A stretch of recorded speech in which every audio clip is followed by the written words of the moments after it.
Praise God, praise Yahweh. Dito po tayo sa bed number 2 ng ating dragon fruit seed.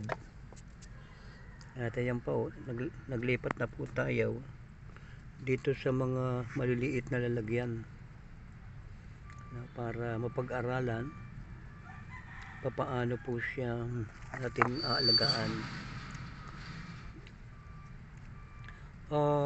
Ito po yung ating mga dragon fruits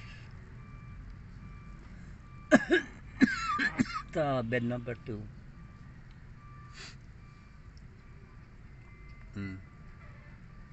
Yan po.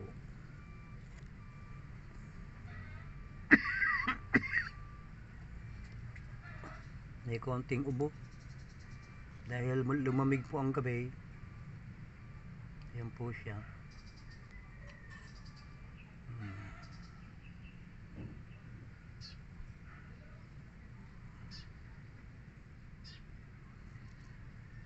Yun nga po, binabantayan natin maigi, baka mamay malunod yung mga bunga.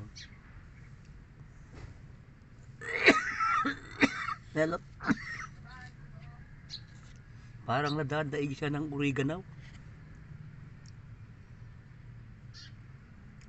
Ay wag naman sana, no? Parang nadadaig siya ay pag nadaig siya, mamamatay po yung ating mga tinanim rin ay magpe-failure. Ito kasi mga oreganong to, ito yung ginagawa kong tsaa. Ito po, yan nakita niyo yung ating oregano, ayan. Yan po yung ating ginagawang tsaa. Almusal natin yan yan po. Panoorin po ninyo.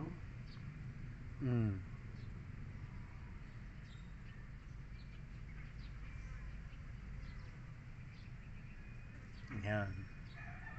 Yan yung ating mga dragon fruit. Yung pong maliliit, no?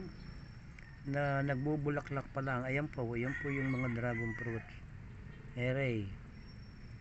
Yan ang dragon fruit. Ayan.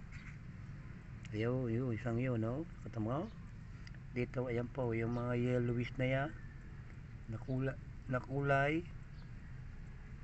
No? Yan po yung mga dragon fruit. Ayan, tao. Meron pa rito, ayan, nakita niya po ba yung mga yellowish na yan? Ayan, meron pa dyan, mga yellowish. Yan po ay mga dragon fruit. Yung po palang kulay ng ating dragon fruit ay pink. Yan ang ating masarap na dragon fruit. Kulay pink po. Ako, napakasarap. Napakatamis talaga naman. Gaganahan kang kainin. Kaya nga po ito ay sisikapin po natin na mula sa binhi tayo po'y magpapalaki ng dragon fruit. Ilang taong kaya ang aabutin na rin bago magbunga, no? So abangan nyo po na magkaroon po tayo ng documentation para po sa mga dragon fruit na ito na ating aalagaan sa mahabang panahon. Salamat po sa inyong panonood. Praise Yahweh, praise God.